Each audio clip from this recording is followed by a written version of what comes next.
प्रधानमंत्री नरेंद्र मोदी ने आयुर्वेद को पूरा समर्थन देने का आश्वासन दिया। कहा, विश्व स्वास्थ्य संगठन ने भारत में परंपरागत औषधि का वैश्विक केंद्र स्थापित करने की घोषणा की है। प्रधानमंत्री ने कहा, क्वाड देश लोकतांत्रिक मूल्यों, स्वतंत्र, खुले और समावेशी हिंद प्रशांत क्षेत्र के लिए प्रतिबद्ध। राष्ट्रपति रामनाथ कोविंद आज से उत्तर प्रदेश में पूर्वांचल के 3 दिवसीय दौरे पर। जल शक्ति मंत्री गजेंद्र सिंह शेखावत जल जीवन मिशन पर राज्यों और केंद्र शासित प्रदेशों के मंत्रियों के सम्मेलन की अध्यक्षता करेंगे। विधानसभा चुनावों में पश्चिम बंगाल और असम में तीसरे चरण और केरल, तमिलनाडु तथा पुडुचेरी में एकल चरण में होने वाले मतदान के लिए नामांकन प्रक्रिया जारी।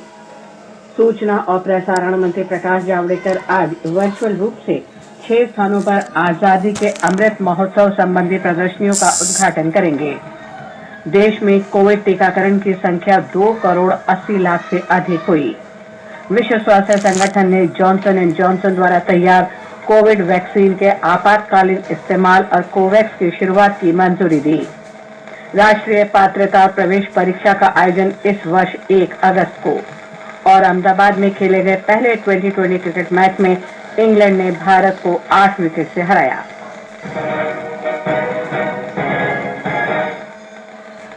समाचार प्रभात में देवेंद्र त्रिपाठी के साथ मैं लवली निगम। कोविड महामारी के खिलाफ देश एकजुट होकर लड़ रहा है। आप भी हमारे साथ सुरक्षा और बचाव के 3 आसान एहतियाती उपायों का संकल्प लें। मास्क पहनें, 2 गज दूरी है जरूरी, सुरक्षित दूरी बनाए रखें, हाथ और मुंह साफ रखें। और अब समाचार विस्तार से। प्रधानमंत्री नरेंद्र मोदी ने आयुर्वेद जगत को पूरा समर्थन देने का आश्वासन दिया है। वे कल शाम वैश्विक आयुर्वेद समारोह को संबोधित कर रहे थे। श्री मोदी ने कहा कि लोगों को आयुर्वेद का लाभ और रोग प्रतिरोधक क्षमताओं का महत्व समझ आने लगा है। उन्होंने कहा कि मौजूदा परिस्थितियों में आयुर्वेद और परंपरागत औषधि को विश्व स्तर पर लोकप्रिय बनाने का सही समय है। The current situation presents a right time for Ayurveda and traditional medicines to become even more popular globally.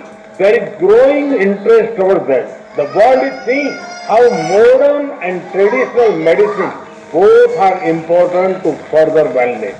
People are realizing the benefits of Ayurveda and its role in boosting immunity. Shri Modi ने बताया कि विश्व स्वास्थ्य संगठन ने भारत में वैश्विक परंपरागत औषधि केंद्र स्थापित करने की घोषणा की है और विभिन्न देशों के छात्र आयुर्वेद और परंपरागत औषधियों के अध्ययन के लिए भारत आ रहे हैं। श्री मोदी ने कहा कि विश्वव्यापी कुशलता के बारे में सोचने का यही सटीक समय है। प्रधानमंत्री ने कहा कि आयुष चिकित्सा पद्धति को बढ़ावा देने के लिए राष्ट्रीय आयुष मिशन आरंभ किया गया है। श्री मोदी ने कहा कि आयुर्वेद मानव जीवन के कई पहलुओं पर केंद्रित है और इसे सही अर्थों में वृहद मानव विज्ञान कहा जा सकता है। उन्होंने कहा कि पौधों से लेकर भोजन तक और शारीरिक शक्ति से लेकर मानसिक स्वास्थ्य तक आयुर्वेद और परंपरागत दवाओं का अद्भुत प्रभाव है। प्रधानमंत्री ने दुनिया भर में आयुर्वेद के लिए कार्य कर रहे लोगों की सराहना की और कहा कि इन लोगों की लगन और अथक प्रयासों से संपूर्ण मानवता को लाभ होगा। It is wonderful to note that many experts are going to be sharing their views and experiences. The number of countries being represented is about 25. These are great signs. It shows a growing interest towards Ayurveda and traditional forms of medicine. From this forum, I would like to appreciate the efforts of all those who are working on Ayurveda across the world. Their passion and persistence will benefit the entire humanity.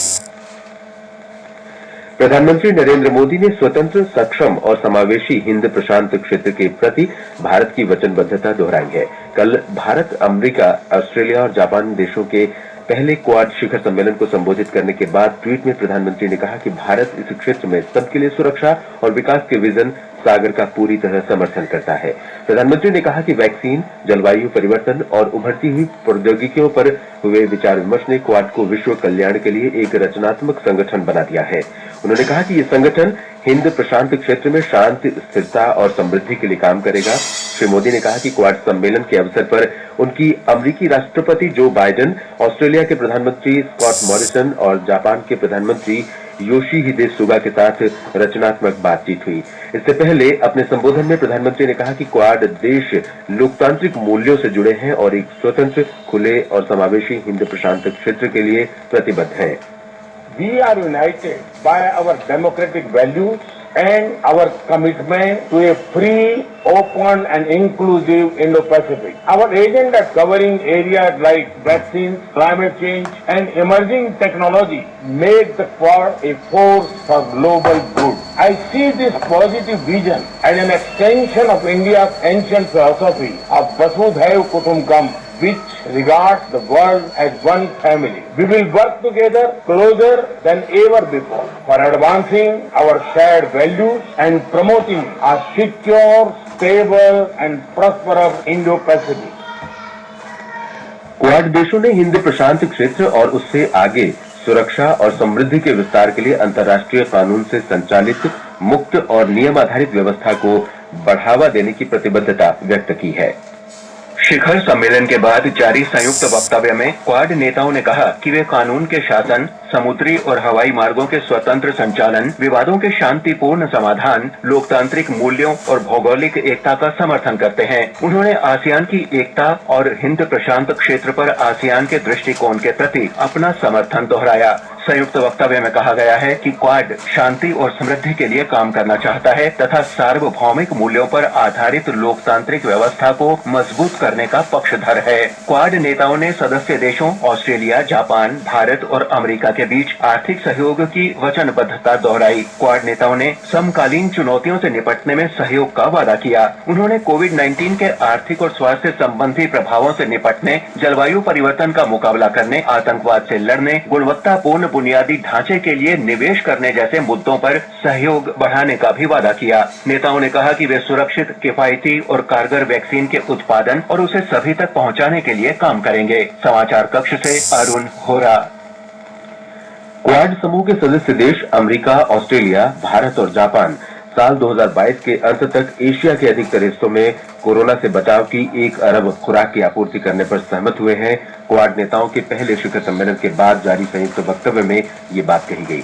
Johnson and Johnson का ये टीका 1 खुराक का होगा और इसका उत्पादन भारत में होगा। जॉनसन एंड जॉनसन के इस टीके को विश्व स्वास्थ्य संगठन ने कल शुरुआती मंजूरी दे दी है। राष्ट्रपति रामनाथ कोविंद उत्तर प्रदेश में पूर्वांचल के 3 दिन के दौरे पर जा रहे हैं।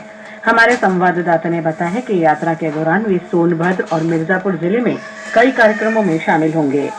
राष्ट्रपति रामनाथ कोविंद आज अपराह्न पौराणिक नगरी काशी पहुंचने के बाद बाबा विश्वनाथ मंदिर में दर्शन पूजन करेंगे। उसके बाद शाम को मोक्षदायिनी मां गंगा के तट स्थित दशाश्वमेध घाट पर विश्व प्रसिद्ध गंगा आरती के साक्षी बनेंगे। कल रविवार को राष्ट्रपति सोनभद्र जनपद के छपकी में वनवासी समागम कार्यक्रम में शामिल होंगे और वहाँ सेवा कुंज आश्रम की नवनिर्मित इमारत का लोकार्पण करेंगे। राष्ट्रपति का कल अपराह्न मिर्जापुर जनपद में पहुंचकर मां विंध्यवासिनी देवी के दर्शन पूजन का भी कार्यक्रम है। अपनी यात्रा के तीसरे दिन सोमवार को राष्ट्रपति मीडिया हाउस जागरण फोरम द्वारा आयोजित गंगा, पर्यावरण और भारतीय संस्कृति पर कार्यक्रम के उद्घाटन सत्र समारोह में शामिल होंगे। आकाशवाणी समाचार के लिए वाराणसी से मुल्तान सिंह यादव।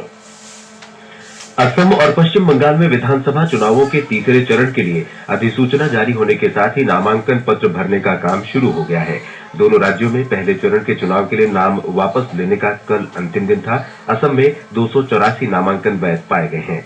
दूसरे चरण के लिए पर्चे भरने का काम भी कल समाप्त हो गया। पहले चरण में 27 मार्च को असम में 47 और पश्चिम बंगाल में 30 विधानसभा क्षेत्रों में मतदान होगा। दोनों राज्यों में दूसरे चरण में 1 अप्रैल को और तीसरे चरण में 6 अप्रैल को वोट डाले जाएंगे। उधर केरल, तमिलनाडु और पुदुचेरी में एक ही चरण में 6 अप्रैल को होने वाले चुनावों के लिए भी नामांकन दाखिल करने की प्रक्रिया शुरू हो गई है। 19 मार्च तक पर्चे भरे जा सकेंगे। 20 मार्च को नामांकन पत्रों की जांच होगी और 22 मार्च तक नाम वापस लिए जा सकेंगे। तमिलनाडु में 234, केरल में 140 और पुदुचेरी में 30 विधानसभा क्षेत्रों में चुनाव होंगे। असम में इस महीने की 27 तारीख को होने वाले पहले चरण के विधानसभा चुनाव में 269 उम्मीदवार मैदान में हैं। आधिकारिक सूत्रों के अनुसार 10 उम्मीदवारों ने नामांकन वापस ले लिए हैं। ब्यौरा हमारे संवाददाता से।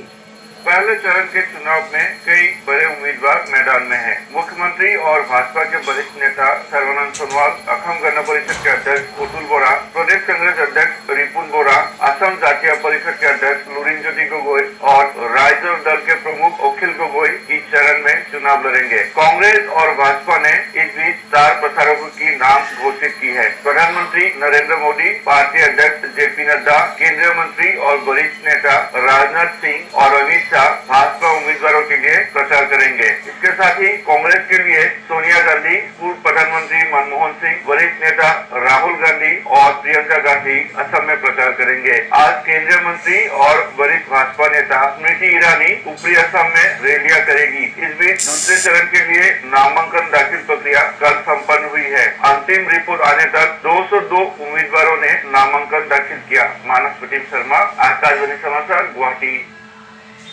तमिलनाडु में 16वीं विधानसभा चुनाव के लिए नामांकन भरने का काम कल आरंभ हो गया। कल पहले दिन 60 प्रत्याशियों ने नामांकन भरे।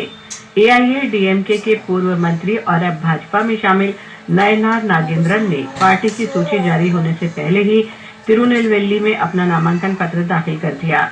इस महीने की 19 तारीख तक नामांकन पत्र भरे जा सकते हैं और 22 तारीख तक नाम वापस लिए जा सकते हैं। राज्य में 6 अप्रैल को एक ही चरण में चुनाव होने हैं। निर्वाचन आयोग ने राज्य में प्रत्याशियों और पार्टियों के खर्चों की निगरानी के लिए 2 विशेष पर्यवेक्षक नियुक्त किए हैं। 2 सामान्य पर्यवेक्षक भी भेजे गए हैं। विशेष पुलिस पर्यवेक्षक तमिलनाडु और पुदुचेरी दोनों जगहों पर विधानसभा चुनाव की निगरानी करेंगे। कोविड दिशा निर्देशों के कारण प्रत्याशियों को नामांकन पत्र भरते समय केवल 2 लोगों को ही अपने साथ लाने की अनुमति है। प्रत्याशियों के साथ आने वाले वाहनों की संख्या भी सीमित कर दी गई है। चेन्नई से जॉय की रिपोर्ट के साथ समाचार कक्ष से चंद्रशेखर शर्मा। आगे बढ़ने से पहले एक नजर मुख्य समाचारों पर। प्रधानमंत्री नरेंद्र मोदी ने आयुर्वेद को पूरा समर्थन देने का आश्वासन दिया। कहा, विश्व स्वास्थ्य संगठन ने भारत में परंपरागत औषधि का वैश्विक केंद्र स्थापित करने की घोषणा की है। प्रधानमंत्री नरेंद्र मोदी ने कहा, क्वाड देश लोकतांत्रिक मूल्यों, स्वतंत्र, खुले और समावेशी हिंद प्रशांत क्षेत्र के लिए प्रतिबद्ध है। राष्ट्रपति रामनाथ कोविंद आज से उत्तर प्रदेश में पूर्वांचल के 3 दिवसीय दौरे पर। जल शक्ति मंत्री गजेंद्र सिंह शेखावत जल जीवन मिशन पर राज्यों और केंद्र शासित प्रदेशों के मंत्रियों के सम्मेलन की अध्यक्षता करेंगे। विधानसभा चुनावों में पश्चिम बंगाल और असम में तीसरे चरण और केरल, तमिलनाडु तथा पुदुचेरी में एकल चरण में होने वाले मतदान के लिए नामांकन प्रक्रिया जारी। सूचना और प्रसारण मंत्री प्रकाश जावड़ेकर आज वर्चुअल रूप से 6 स्थानों पर आजादी के अमृत महोत्सव संबंधी प्रदर्शनियों का उद्घाटन करेंगे। देश में कोविड टीकाकरण की संख्या 2 करोड़ 80 लाख से अधिक हुई। विश्व स्वास्थ्य संगठन ने जॉनसन एंड जॉनसन द्वारा तैयार कोविड वैक्सीन के आपातकालीन इस्तेमाल और कोवैक्स के शुरुआत की मंजूरी दी। राष्ट्रीय पात्रता और प्रवेश परीक्षा का आयोजन इस वर्ष 1 अगस्त को और अहमदाबाद में खेले गए पहले T20 क्रिकेट मैच में इंग्लैंड ने भारत को 8 विकेट से हराया। प्रधानमंत्री नरेंद्र मोदी ने स्वतंत्रता की 75वीं वर्षगांठ के उपलक्ष्य में कल गुजरात में आजादी का अमृत महोत्सव का शुभारंभ किया। उन्होंने साबरमती आश्रम से दांडी तक की पदयात्रा की भी शुरुआत की। इस अवसर पर प्रधानमंत्री ने कहा कि भारत की उपलब्धि न सिर्फ भारत के लिए बल्कि समूची मानवता के लिए लाभदायक है। इतिहास साक्षी है कि किसी राष्ट्र का गौरव तभी जागृत रहता है जब वो अपने स्वाभिमान और बलिदान की परंपराओं को अगली पीढ़ी को भी सिखाता है, संस्कारित करता है, उन्हें इसके लिए निरंतर प्रेरित करता है। किसी राष्ट्र का भविष्य तभी उज्जवल होता है जब वो अपने अतीत के अनुभवों और विरासत के गर्व से पल पल जुड़ा रहता है। प्रधानमंत्री ने कहा कि देश की स्वतंत्रता की 75वीं वर्षगांठ का मतलब है 75 विचार, 75 उपलब्धियां और 75 कार्यों तथा संकल्पों से है, जो हमें स्वतंत्रता भारत के सपनों को साकार करने के लिए आगे बढ़ने की प्रेरणा देंगे। जब हम गुलामी के उस दौर की कल्पना करते हैं जहां करोड़ों करोड़ लोगों ने सदियों तक आजादी की सुबह का इंतजार किया, तब ये एहसास और बढ़ता है कि आजादी के 75 साल का अवसर कितना ऐतिहासिक है, कितना गौरवशाली है। इस पर्व में शाश्वत भारत की परंपरा भी है, स्वाधीनता संग्राम की परछाई भी है और आजाद भारत के गौरवान्वित करने वाली प्रगति भी है। श्री मोदी ने कहा कि आत्मनिर्भर भारत के विकास से दुनिया के विकास को भी प्रोत्साहन मिलेगा। भारत की उपलब्धियां आज सिर्फ हमारी अपनी नहीं है, बल्कि ये पूरी दुनिया को रोशनी दिखाने वाली, पूरी मानवता को उम्मीद जगाने वाली। भारत की आत्मनिर्भरता से ओतप्रोत हमारी विकास यात्रा पूरी दुनिया की विकास यात्रा को गति देने वाली। कोरोना काल में ये हमारे सामने प्रत्यक्ष सिद्ध भी हो रहा है। मानवता को महामारी के संकट से बाहर निकालने में, वैक्सीन निर्माण में भारत की आत्मनिर्भरता का आज पूरी दुनिया को लाभ मिल रहा है। प्रधानमंत्री ने आजादी का अमृत महोत्सव के लिए विशेष वेबसाइट की भी शुरुआत की। लोग इस वेबसाइट पर आजादी का अमृत महोत्सव के बारे में वीडियो और फोटो शेयर कर सकते हैं। प्रधानमंत्री ने आत्मनिर्भर भारत अभियान को प्रोत्साहन देने के लिए आत्मनिर्भर इनक्यूबेटर की भी शुरुआत की। सूचना और प्रसारण मंत्री प्रकाश जावड़ेकर आज 6 स्थानों पर वर्चुअल माध्यम से प्रदर्शनियों का उद्घाटन करेंगे। ये 6 स्थान हैं बेंगलुरु, पुणे, भुवनेश्वर, पटना, मणिपुर में मोइरंग जिला और जम्मू कश्मीर में सांबा जिला। श्री जावड़ेकर नई दिल्ली में राष्ट्रीय मीडिया केंद्र में भी एक प्रदर्शनी का उद्घाटन करेंगे। ये प्रदर्शनियां प्रधानमंत्री की दृष्टि को लोगों तक पहुंचाने और भारत की स्वाधीनता के 75 वर्ष के सिलसिले में आयोजित आजादी का अमृत महोत्सव समारोह का हिस्सा है। जल शक्ति मंत्री गजेंद्र सिंह शेखावत आज जल जीवन मिशन से संबंधित राज्यों और केंद्र शासित प्रदेशों के मंत्रियों के सम्मेलन की अध्यक्षता करेंगे और इस मिशन की प्रगति की समीक्षा भी करेंगे। इस सम्मेलन का आयोजन मिशन के नियोजन, कार्यान्वयन और प्रगति के बारे में चर्चा के लिए किया जा रहा है। सम्मेलन में आगे की कार्य योजना पर भी चर्चा होगी। कैसे बचे हुए घरों में नल से पानी पहुंचाने की सुविधा जल्द से जल्द सुनिश्चित की जाए। 15 अगस्त 2019 को जल जीवन मिशन की शुरुआत के बाद से अब तक पूरे देश में महत्वपूर्ण प्रगति हुई है। अभी तक 3 करोड़ 79 लाख से अधिक ग्रामीण घरों में नल से पानी की सुविधा पहुंच चुकी है।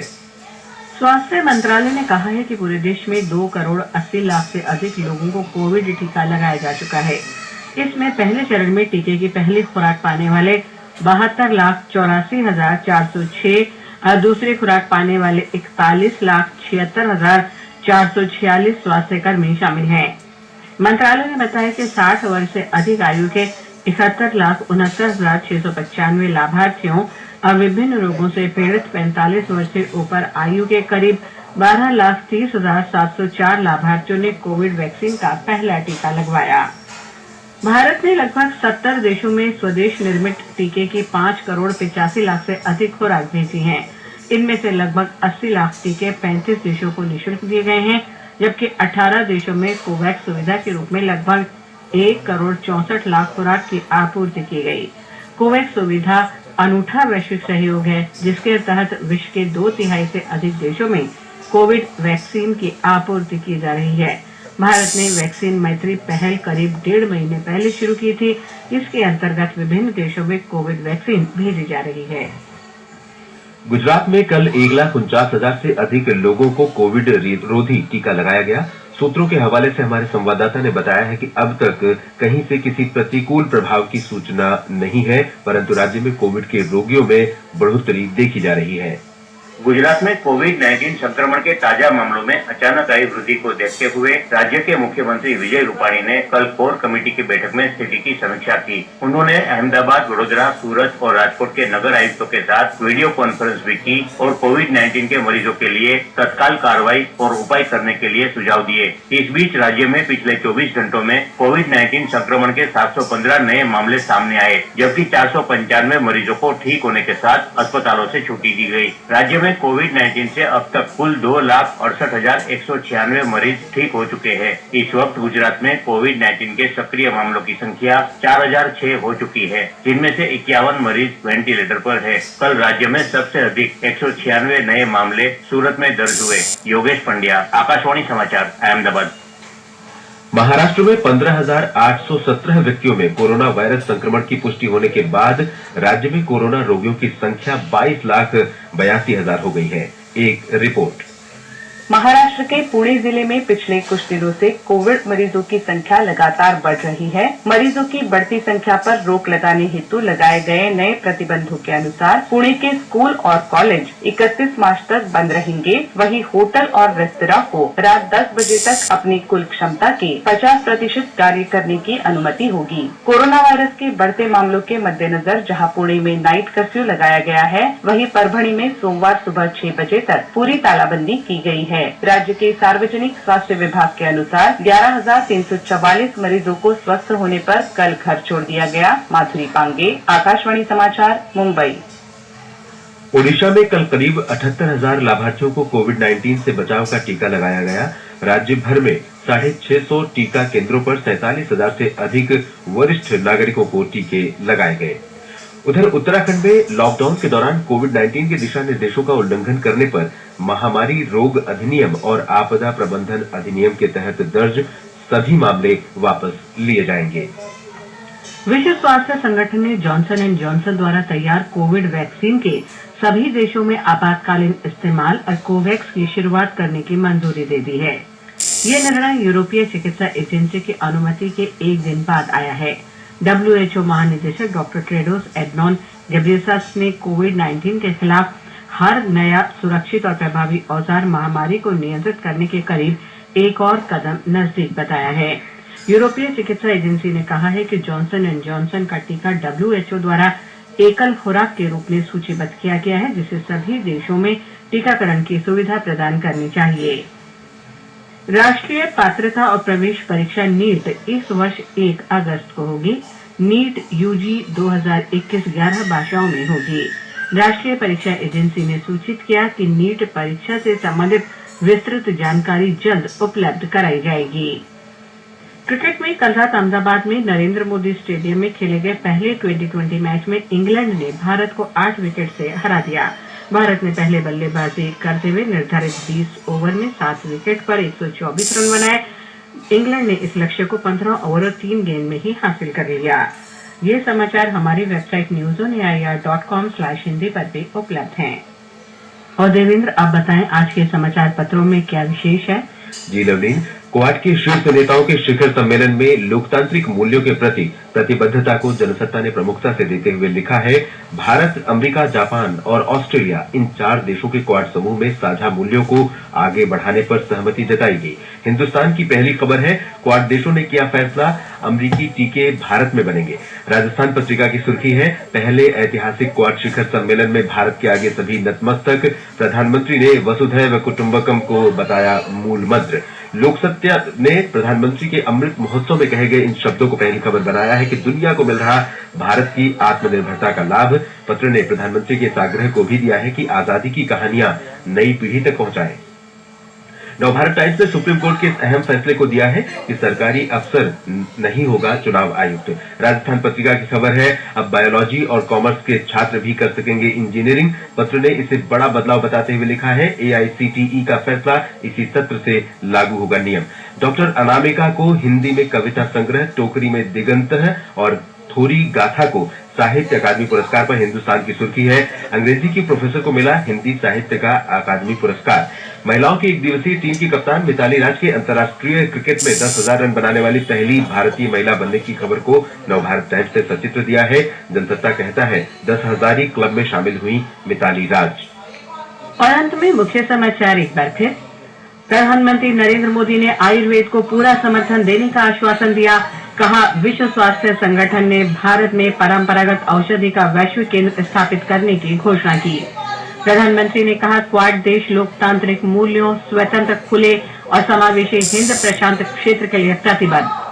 राष्ट्रपति रामनाथ कोविंद आज से उत्तर प्रदेश में पूर्वांचल के 3 दिवसीय दौरे पर। जल शक्ति मंत्री गजेंद्र सिंह शेखावत जल जीवन मिशन पर राज्यों और केंद्र शासित प्रदेशों के मंत्रियों के सम्मेलन की अध्यक्षता करेंगे। विधानसभा चुनाव में पश्चिम बंगाल और असम में तीसरे चरण और केरल, तमिलनाडु तथा पुडुचेरी में एकल चरण में होने वाले मतदान के लिए नामांकन प्रक्रिया जारी। सूचना और प्रसारण मंत्री प्रकाश जावड़ेकर आज वर्चुअल माध्यम से 6 स्थानों पर आजादी का अमृत महोत्सव संबंधी प्रदर्शनियों का उद्घाटन करेंगे। देश में कोविड टीकाकरण की संख्या 2 करोड़ 80 लाख से अधिक हुई। विश्व स्वास्थ्य संगठन ने जॉनसन एंड जॉनसन द्वारा तैयार कोविड वैक्सीन के आपातकालीन इस्तेमाल और कोवैक्स की शुरुआत की मंजूरी दी। राष्ट्रीय पात्रता प्रवेश परीक्षा का आयोजन इस वर्ष 1 अगस्त को। इसके साथ ही समाचार प्रभात का ये अंक समाप्त हुआ। नमस्कार।